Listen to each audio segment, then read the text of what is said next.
السلام علیکم ناظرین. اب کیا ہوگا کہ ایک اور پروگرام کے ساتھ آپ کا میزبان خرم حسین حاضر خدمت ہے.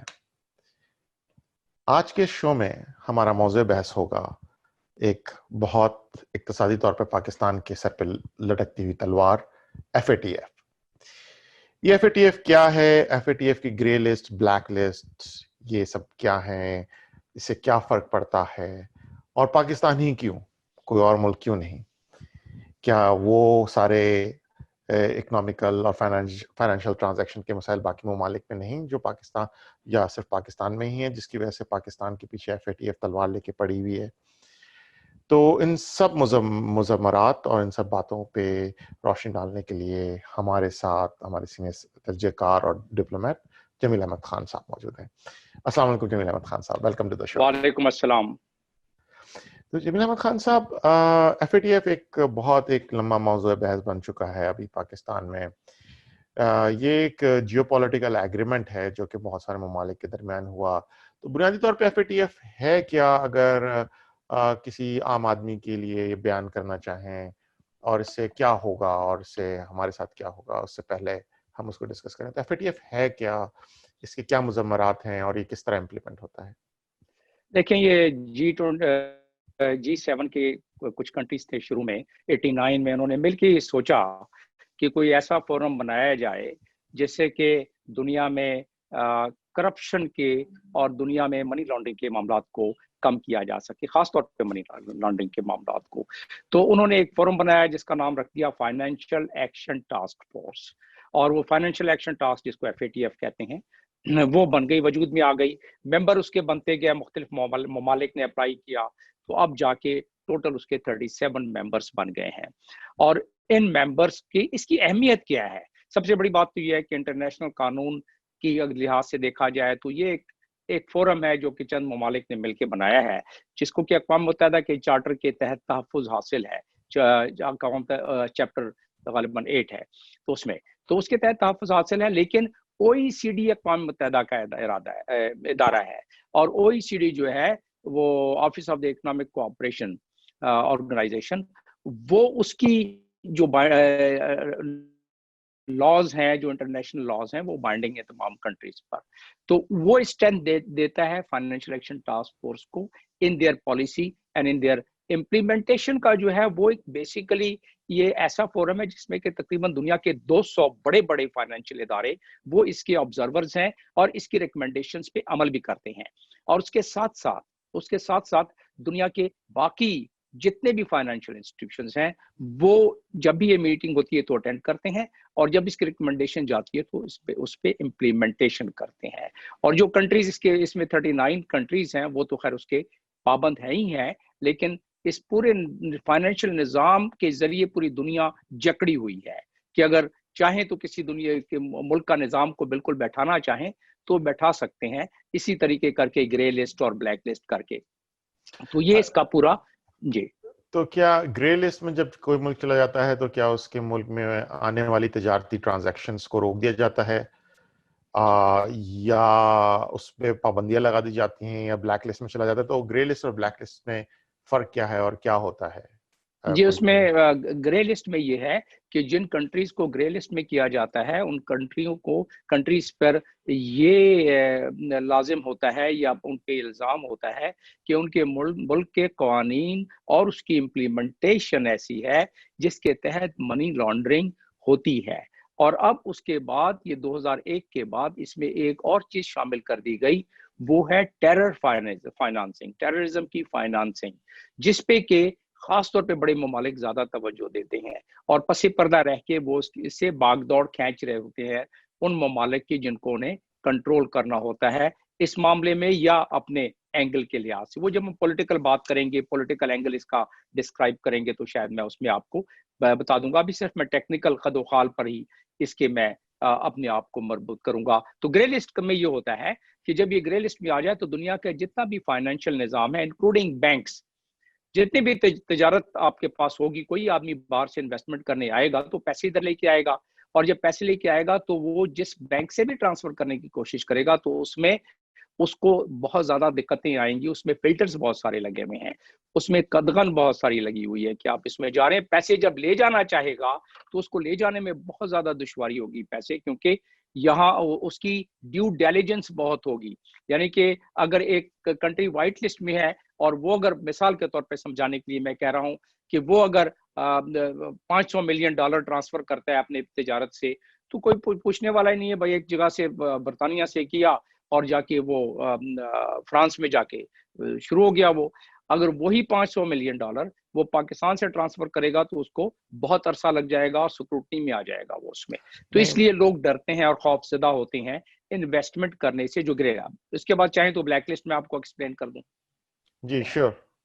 جی, تو جو کنٹری بلیک لسٹ اس وقت صرف نارتھ کوریا اور ایران اس وقت بلیک لسٹ میں ہے کنٹری میں. تو یہ جو کنٹریز بلیک لسٹ میں ہوتے ہیں ان کے لیے یہ ہوتا ہے کہ سینکشنز ان پہ لگ جاتی ہیں, یعنی کہ ان سے کوئی ملک لین دین کر ہی نہیں سکتا ہے. اور اس کا مطلب یہ ہوا کہ نہ وہ اپنی کوئی تجارتی ساز و سامان بیچ سکتے ہیں, اور اگر بیچیں گے بھی تو پیسے ٹرانسفر نہیں ہوں گے. تو اس لحاظ سے وہ بالکل کنٹری جو ہے پیسے ٹرانسفر امریکن سوئفٹ سسٹم کے تحت جو پیسے ٹرانسفر ہوتے ہیں وہ نہیں ہوں گے, آئی بان اور سسٹم کے تحت, آئی بین اور سیوان سسٹم. لیکن جو چائنا نے پیرالل سسٹم ابھی اپنا کھڑا کیا ہے اس کے تحت ہوتے رہیں گے. اس کے تحت وہ تو بارٹر سسٹم آپ سمجھ لیں نا اس کو. لیکن اس میں جو کمپنیز, اب اس پہ بات سن لیں آپ, ٹیکنیکل بات کیا ہے. یو ایس ٹریجری ان ریکمنڈیشنز کو اتنی پابندی سے عمل کرتی ہے کہ وہ کہتی ہے کہ اگر کسی نے اس کی خلاف ورزی کی تو اب یو ایس کی بھی اس پر مزید اپنے ٹریجری اس کے تحت بل کے تحت ہم اس پر پابندی مزید لگا دیں گے اور سینکشن لگا دیں گے. جو فیٹف کی بلیک لسٹ میں کنٹریز ہوتی ہیں اس پر صرف فیٹف یا یو این کے نہیں بلکہ یو ایس کی بھی لاز امپلیمنٹ ہوتے ہیں, وہ اس پہ یہ سمجھ لیں کہ وہ اپنے اس کو ویٹ کو بڑھا استعمال کرتے ہیں. خاص طور پہ ان کا جو فائنینشیل نظام ہے وہ اس میں کہتے ہیں کہ جی ہم تو امپلیمنٹ کرا رہے ہیں, اگر آپ نہیں کرتے ہیں. اگر چائنیز کمپنی, آپ نے ذکر کیا نا, میں سمجھانے کے لیے بتا دوں کہ اگر کوئی چائنیز اس میں ٹرانسفر کرانا چاہتا ہے پیسے تو وہ تو ڈالر میں کرائے گا, اگر چائنیز روبیل میں کرائے گا تو وہ کہیں نہ کہیں سے فائنینشیل سسٹم کو ٹچ کر کے پھر چائنا میں ٹرانسفر ہوگا. تو وہ جب چائنا میں ٹرانسفر ہوگا وہاں اس کو روک لیا جائے گا. اور اس کمپنی پہ اگر فرض کر لے ڈائریکٹ کوئی انہوں نے اپنا نظام بنا کے اور ٹرانسفر کیا تو جو کمپنی یہ کاروبار کرے گی اس پر سینکشن لگ جائے گی یو ایس ٹریجری کی طرف سے یا باقی ممالک کی طرف سے کہ جی ہم نے ریکمنڈیشن کی ہوئی ہے تو آپ کیوں کر رہے ہیں.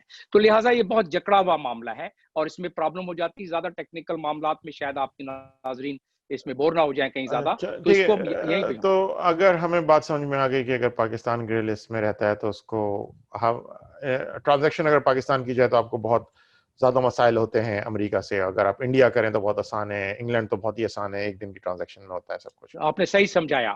اب مثال کے طور پہ ہمارے دیش سے دور پردیش میں جو بیٹھے ہوئے ہیں وطن عزیز سے محبت رکھنے والے پاکستانی, تو وہ جب پیسے بھیجتے ہیں تو ان کو قباحتیں ہوتی ہیں.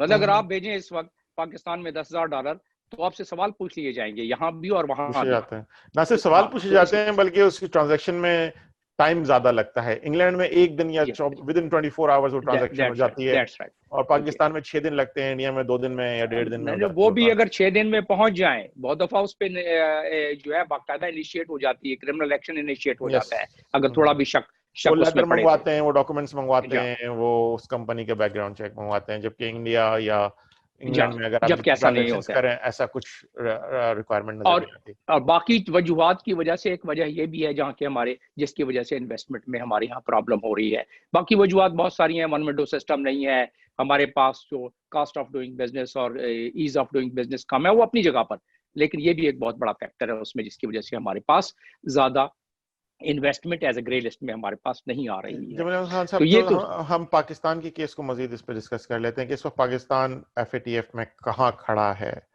اور آنے والے 16 اکتوبر کو جو ایف اے ٹی ایف کی میٹنگ ہوگی اس کے لیے پاکستان کی تیاری کتنی ہے, یا پاکستان گرے لسٹ میں رہے گا یا بلیک لسٹ میں ڈال دیا جائے گا. اب اس پہ مجھے تھوڑا سا آپ کو 3-4 منٹ لے کے میں چاہوں گا سمجھانا کہ ہماری اس میں اپنی کوتاہیاں کہاں ہیں. دیکھیں, جب تک کہ ہم اپنے گریبان میں نہ جھانکیں گے اس وقت تک ہم دنیا کو جتنا بھی مورد الزام ٹھہراتے رہیں. جب آپ اس کا پولیٹیکل اینگل آپ کور کریں گے تو میں بتا دوں گا کہ ہاں پولیٹیکلی چیزیں مارجنلائز ہوتی ہیں, کنٹریز کو کی لگام کھینچی جاتی ہے. لیکن جو چیزیں ہماری اپنے مفاد میں ہیں, جو چیزیں ٹیکنیکل ہیں, اس کو تو ہم صحیح کر لیا کریں. اب مثال کے طور پر ہمارے یہاں جو اکانومی ڈاکومنٹیشن نہیں ہے. آپ امریکہ میں کسی کو 10,000 ڈائریکٹ پیمنٹ کیش کر سکتے ہیں؟ بہت مشکل ہو جاتا ہے. یہاں آپ اس کو ادھر 10 کروڑ کر دیں کیش. اب جا کے وہ ڈاکومنٹیشن کا سلسلہ شروع کر رہے ہیں, کیا ہے انہوں نے, جس کی وجہ سے تھوڑی سی نو یور کلائنٹس وغیرہ کا KYC وغیرہ کا سلسلہ شروع ہوا ہے, جس میں کہ بینکرز وغیرہ بھی اس میں امپلیمنٹیشن کرنے کی کوشش کریں. اب اس میں دو چیزیں ہیں, ایک تو ٹیکنیکل ایسپیکٹ جو آپ نے مجھ سے سوال کیا کہ جو 16 اکتوبر کو ہو رہی ہے میٹنگ, اس میں کیا 27 پوائنٹس انہوں نے دیے تھے. ویسے لمبی کہانی ہے, پچھلے سال جب یہ ہم پر 2018 میں جب ہمیں گرے لسٹ میں ڈکلیئر کیا گیا تو اس میں ہمیں پوری لسٹ دے دی گئی. پہلے 150 پوائنٹس دیے گئے, اس کے بعد پھر اس میں ایشیا پیسیفک گروپ ہوتا ہے, اس کی 2 میٹنگ ہوئی, اس میں اس کو ریویو کیا گیا, اس میں سے کافی پوائنٹس کر لیے ہم نے, امپلیمنٹ جو کر سکتے تھے کر دیا. لیکن اس کے بعد جو چیزیں آخر میں اب جو بچ گئی ہے وہ یہ ہے کہ 27 پوائنٹ جو پچھلی میٹنگ ہوئی تھی اس میں پاکستان کے ذمہ جو ہے اس میں سے 14 پوائنٹس پر ہم نے کمپلائنس کر لیا ہے, باقی 13 پوائنٹس رہ گئے ہیں, اس میں ہم نے پارشلی کچھ کیا ہے. اور آپ نے دیکھا ہوگا کہ پچھلے دنوں جو 5-6 دن پہلے اسمبلی میں بل پاس ہوا ہے جوائنٹ سیشن میں, جو کہ پچھلے 1 سال سے لٹکا ہوا تھا کیونکہ اپوزیشن نہیں چاہ رہی تھی کہ وہ بل پاس ہو, اور اس میں مختلف وجوہات کی وجہ سے, آپ پوچھیں گے وہ بھی بتا دوں گا میں, تو اس کی وجہ سے بڑے اس موجودہ گورنمنٹ نے, PTI گورنمنٹ نے جوائنٹ سیشن ان کو بلانا پڑا, اور جوائنٹ سیشن میں جا کے اس کو پش کیا گیا. اگر وہ نہیں کرتے تو باقی عوامل کے اپوزیشن کے 32 ممبرز غائب نہ ہوتے تو وہ پاس نہیں ہو سکتا تھا شاید. 36 لوگ ان کے نہیں آئے. خیر وہ بھی آپ کو غمازی کرتا ہے کہ اپوزیشن آپس میں کتنی متحد ہے. جب بات آ جائے کہ اپوزیشن کے لیڈرز ہی اپنے ذاتی معاملات میں اور کرپشن میں انوالو ہو جائے تو ظاہر ہے ان کے ممبرز بھی سوچتے ہیں کہ اب کتنا ساتھ دینا ہے اور کتنا نہیں دینا ہے.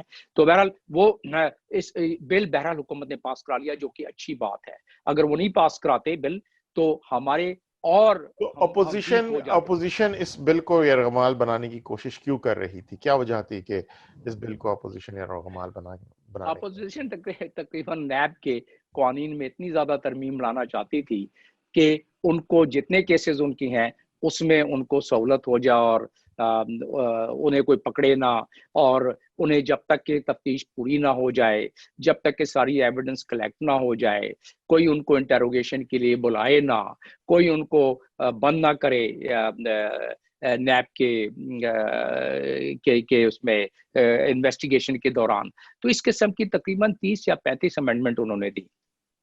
اس میں سے کچھ جائز بھی ہو سکتی ہیں, لیکن زیادہ تر یہی تھا جو اس وقت کلیکٹیو رائے ہے جتنے تجزیہ نگار پاکستان میں بیٹھے ہیں, اور حکومت کے تو خیر چلیں وہ باعث ہو سکتا ہے, لیکن تجزیہ نگار جو بیٹھے ہیں وہ یہی سمجھتے ہیں کہ ہاں کچھ چیزیں آپ کہہ سکتے ہیں کہ ہمارے آرٹیکل 19 اور ہمارے آرٹیکل 10 سے کچھ نہ کچھ اس میں آتے ہیں, زد میں آتے ہیں, لیکن اگر ایسا ہوتا تو لا منسٹری اس کو پاس نہیں کرنے دیتی.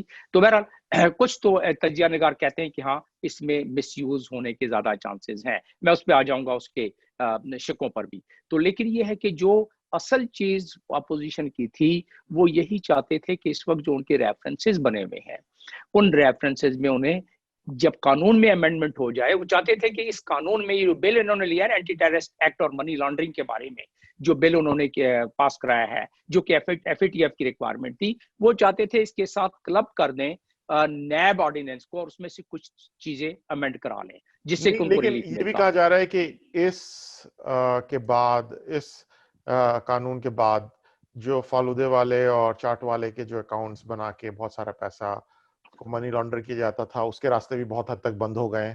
ایسا کیا یہ بات صحیح ہے؟ بالکل درست ہے, اور نہ صرف یہ ہے بلکہ منی لانڈرنگ ایک بہت سیریس کرائم ہے پوری دنیا میں.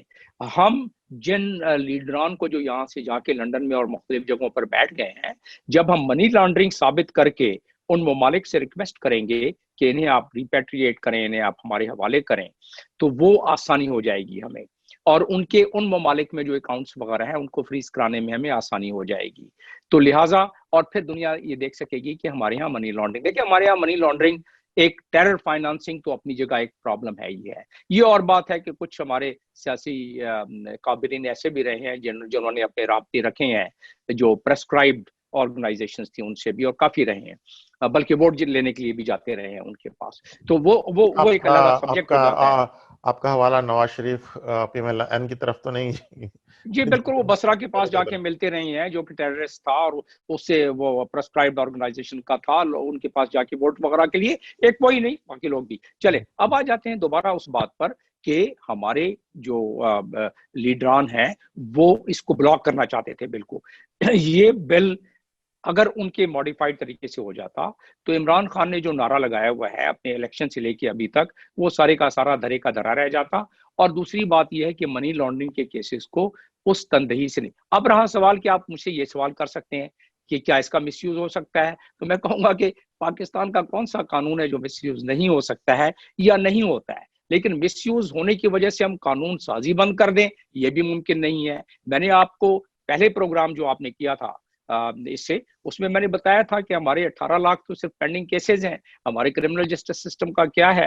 اور پھر اس میں تو یہی کہوں گا کہ جو ہماری صورتحال ہے، جس حساب سے ہمارے کنوکشن ہوتے ہیں اور جس حساب سے ہمارے لوگ بچ جاتے ہیں اور جس لحاظ سے سزا ملتی ہے غریبوں کو اور وہاں جو پیسے اور آسودہ لوگ ہیں ان کو نہیں، تو وہ کہتے ہیں نا کہ خطا کسی سے ہو سرزد سزا کسی کو ملے اور مریض جبر ہو کوئی دوا کسی کو ملے.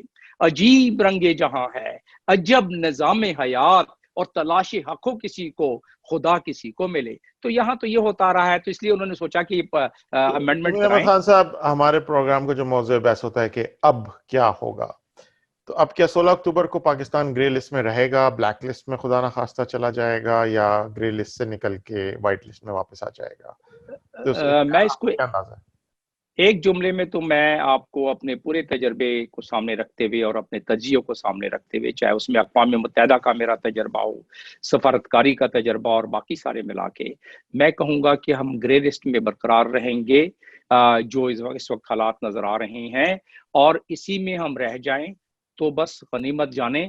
اس لیے کہ ہمارے دشمن جو ہیں، جو کہ پولیٹیکل سیگمنٹ میں آپ اگر سوال کریں گے تو میں بتاؤں گا کہ ایف اے ٹی ایف میں باقی چیزوں تو اپنی جگہ، فرض کریں ہم 100% کمپلائنٹ بھی ہو جائیں تو اس کا پولیٹیکل اثرات کیا ہو سکتے ہیں، کس طرح ایکسپلائٹ کیا جا سکتا ہے. انڈیا ہمارے پیچھے لگا ہوا ہے، انڈیا کو چیئر ہے فائنینشیل ایکشن ٹاسک فورس کا، خوش قسمتی سے چائنا چیئر ہے. تو وہ انڈیا پچھلی دفعہ بھی اس نے اپنے اسپیشل اینوائز بھیجے، خرم اسپیشل انوائز بھیج کے رشیا میں مختلف جگہوں پر ان کو کہا کہ جی پاکستان کو بلیک لسٹ میں آپ کروائیں. اور انہوں نے کنونس کرنے کی کوشش کی کچھ ممالک کو جو کہ پاکستان کے ساتھ کھڑے تھے. 3 ممالک کی ضرورت ہوتی ہے بلیک لسٹ سے بچانے کے لیے. 39 ممالک میں سے اگر 3 ممالک ہیں کہ نہیں ہو سکتا بلیک لسٹ میں تو نہیں ہوگا، اور گرے لسٹ سے نکالنے کے لیے میجورٹی چاہیے، 50% سے زیادہ چاہیے. تو ہمارے پاس اس وقت ان 39 کنٹریز میں 50% سے زیادہ بھی نظر نہیں آ رہے ہیں. جو میرا اس وقت تجزیہ ہے کہ جو ہمیں گرے لسٹ سے نکلوا دیں، میری دعا ہو سکتی ہے، تمنا ہو سکتی ہے، لیکن جو سامنے حقائق سامنے نظر آ رہے ہیں اس سے محسوس. ہاں ایک چیز ہو سکتی ہے، اگلے 1 مہینے فارن آفس تن من دھن کی بازی لگا کے اپنے تمام ایمبیسڈرز کو اگر ٹاسک دے، جہاں 39 کنٹریز جو آئیں گے اس میٹنگ میں شامل ہونے کے لیے، کہ وہاں جا کے ان کے فارن آفس کو اور ان کے نمائندوں کو بریف کرے کہ ہم نے کیا کیا ہے اور ہمیں نکلوائے اس سے. تو اگر ہم ان کو، اور پھر اس میں کچھ دو اور کچھ لے کا بھی معاملہ ہوتا ہے، ان کنٹریز کو اشور کیا جاتا ہے کہ اگلی دفعہ آپ کسی فورم پہ آئیں گے انٹرنیشنل تو ہم آپ کو سپورٹ کریں گے. خیر اس کے طریقہ کار ہوتا ہے. تو اس لحاظ سے اگر دیکھا جائے، اگر کوشش کی جائے اور تن من دھن کی بازی لگائی جائے تو ہم گرے لسٹ سے بھی نکل سکتے ہیں. لیکن جو ہمارے حالات ہیں، جو ہمارے، میں خود سفیر رہا ہوں، مجھے پتا ہے جو ہمارا نظام ہے، تو اس میں نہیں لگتا کہ ہم اتنی تندہی کے ساتھ، یا ہماری کیپیسٹی اتنی ہے، تمام ایمبیسڈرز کی کیپیسٹی بھی اتنی نہیں ہے کہ وہ اپنے متعلقہ ہوسٹ کمپنی کے فارن کنٹریز کے فارن منسٹریز کو کنونس کر سکے اور وہاں کے نمائندے جو آئیں گے کنونس کر سکے. تو خیر یہ بات تو ایک اپنی جگہ ہے. تو گرے لسٹ میں اگر رہ جائیں تو میں اسی کو غنیمت جانوں گا. اللہ کرے کہ جو ہمارے ساتھ 3 ممالک کھڑے ہوتے ہیں، ٹرکی، ملیشیا اور چائنا، وہ انشاءاللہ کھڑے رہیں گے. اگر بلیک لسٹ کی کوشش کی بھی گئی تو مجھے پوری امید ہے کہ وہ ناکام ہو جائے گی. تو لہٰذا ہم گرے لسٹ میں، اور ہم اگلی دفعہ گرے لسٹ سے نکلنے کے لیے اگلے سال ہم اگر پوری کوشش کریں تو انشاءاللہ اس سے بھی ہم نکل سکتے ہیں. جمیل صاحب، احمد خان صاحب، آخر میں ایک سوال ایف اے ٹی ایف کی ریجیم کے اوور آل حوالے سے. ہم یہ دیکھتے ہیں کہ پوری دنیا میں بہت سارا اللیگل منی، ڈرگز، وار منی، امریکہ کے اندر خود ڈرگز بتاشا پائی جاتی ہیں، یہ سارا منی فلو کرتا ہے اکانومی کے تھرو. تو یہ سارا پیسہ جو اس اکانومی میں فلو کر رہا ہے تو کہ ایف اے ٹی ایف کے ریجیم کے ڈبل سٹینڈرڈز ہیں کہ ہم پہ اپلائی کیے جا رہے ہیں، باقی امریکہ میں، خود انڈیا میں، فار ایسٹ کے ممالک میں، کولمبیا، لیٹن امریکہ جہاں پہ ڈرگ منی اور ٹیررزم کے بہت سارے مسائل ہیں، وہ ممالک اس میں شامل نہیں ہیں اور پاکستان ہی کیوں؟ ہاں نہیں، یہ آپ کا چبھتا ہوا سوال اور بڑا اچھا سوال ہے. اس میں یہ ڈسکریمنیشن کے لحاظ سے بھی، لیکن میں اپنے دیکھنے اور سننے والوں کو مس گائیڈ نہیں کرنا چاہتا. اس میں دو اینگل ہیں. یہ درست ہے کہ وہاں کے جو کرمنلز ہیں وہ اس معاملے میں بڑے منجھے ہوئے کرمنلز ہیں، اور وہ ان متعلقہ ممالک کے سسٹم کو بائی پاس کرنے میں ان کے سہولت کار بھی یقیناً ادھر ہیں، لیکن سہولت محسوس کرتے ہیں. لیکن ہمارے ہاں جو معاملہ ہے، اب کم از کم وہ معاملہ ادھر نہیں ہے ویسٹ کنٹریز میں جن کا آپ نے حوالہ کیا. ہمارے یہاں اقوام متحدہ کی سیکورٹی کونسل کی لسٹ میں جو پرسکرائبڈ آرگنائزیشنز ہیں، وہ پچھلے کئی برسوں سے اقوام متحدہ کہہ رہی ہے کہ جی آپ ان کے خلاف ایکشن لیں، قانون سازی کریں. ہم نے پچھلے ماہ جا کے 80 لوگوں کے ایسٹس کو ہم نے فریز کیا ہے. یہی چیز اگر امریکہ، برطانیہ، کینیڈا کسی اور جگہ ہوتی تو کب کے فریز ہو چکے ہوتے. تو یہ فرق ہے. یہ بات تو صحیح ہے، یہ بات تو درست ہے، لیکن ایسے ممالک جیسے کولمبیا، میکسیکو، ارجنٹینا، نیکراگوا، جہاں پہ ڈرگ منی، ٹیررسٹ، ڈفرینٹ قسم کی ٹیررسٹ آرگنائزیشن کافی ایکٹیو ہیں اور رہی ہیں، وہاں پہ وہ drug money billions of dollar امریکہ کے تھرو سے فلو کرتا ہے ان ممالک میں اور وائس ورسا. تو جی ہاں، وہ ممالک ان لسٹ میں ہمارے کیوں یہاں نہیں ہیں، لیکن ہم کیوں؟ اس لیے کہ وہ اس پروگرام، وہ جو نیٹ ورک، جو فائنینشیل سسٹم بتایا ہے نا، اس نیٹ ورک سے ہٹ کر وہ اپنا کام کر لیتے ہیں. جیسے آپ نے میکسیکو کی بات کی، کولمبیا کی بات کی، سرنگوں کے ذریعے، جہازوں کے ذریعے پیسے بھر کے لے جاتے ہیں. ٹھیک ہے، ہمارے یہاں بھی خیر لانچوں کے ذریعے لے کے گئے ہوئے ہیں، کچھ معلوم ہوا ہے ہمارے اداروں کو. تو بہرحال وہاں بھی اس طرح کرتے رہے ہیں. وہاں باعث کرنا، ہاں آپ یہ پوچھ سکتے ہیں کہ حکومتیں کس حد تک اپنی نظر چھپا لیتی ہیں یا دوسری طرف دیکھنے لگتی ہیں. اگر اس کو جرنلی ڈسکرائب کرنے کا آپ مجھ سے کہیں تو جرنلی اگر دیکھا جائے، اور وہ ممالک جو امیگریشن کو الاؤ کرتے ہیں، وہ ممالک جو کہ انویسٹمنٹ کو انکریجمنٹ دیتے ہیں، اس میں ایک پولیٹیکل اینگل کے تحت وہ اداروں پر اگر کوئی کیس ڈیٹیکٹ ہو جائے تو وہ اثر انداز ان کی ایجنسیز ہو سکتی ہیں، جس کی وجہ سے کچھ لوگ چھوٹ سکتے ہیں، جس طرح کہ ہوتا بھی رہا ہے پہلے. لیکن ایک دفعہ اس نیٹ ورک میں آدمی پھنس گیا، اس جال میں پھنس گیا، تو وہ بینک یا وہ ادارہ نہیں چھوڑے گا اس کو، جب تک کہ کوئی اور طریقہ حکومت اپنے کسی اور ہتھ کنڈے سے اس کو ہیلپ نہ کرنا چاہے. تو یہاں یہ ہے کہ اگر اس سسٹم میں، اس نیٹ ورک میں بھی آ جائے تو آدمی جا کے کورٹ سے چھوٹ جائے گا، انویسٹیگیشن کے دوران چھوٹ جائے گا، پیسے دے کے چھوٹ جائے گا. بہت سارے اسمگلر ابھی بھی پیسے دیتے ہیں، چھوٹ جاتے ہیں. تو اس لحاظ سے اگر دیکھا جائے تو تھوڑا سا فرق ہے اس معاملے میں. لیکن بات آپ کی درست ہے کہ وہاں بھی یہ ہوتا ہے، لیکن وہاں ایک اس کا طریقہ کار جو ہے وہ آنکھوں سے کافی حد تک اوجھل ہو جاتا ہے اور اس سسٹم سے کو بائی پاس کر جاتا ہے.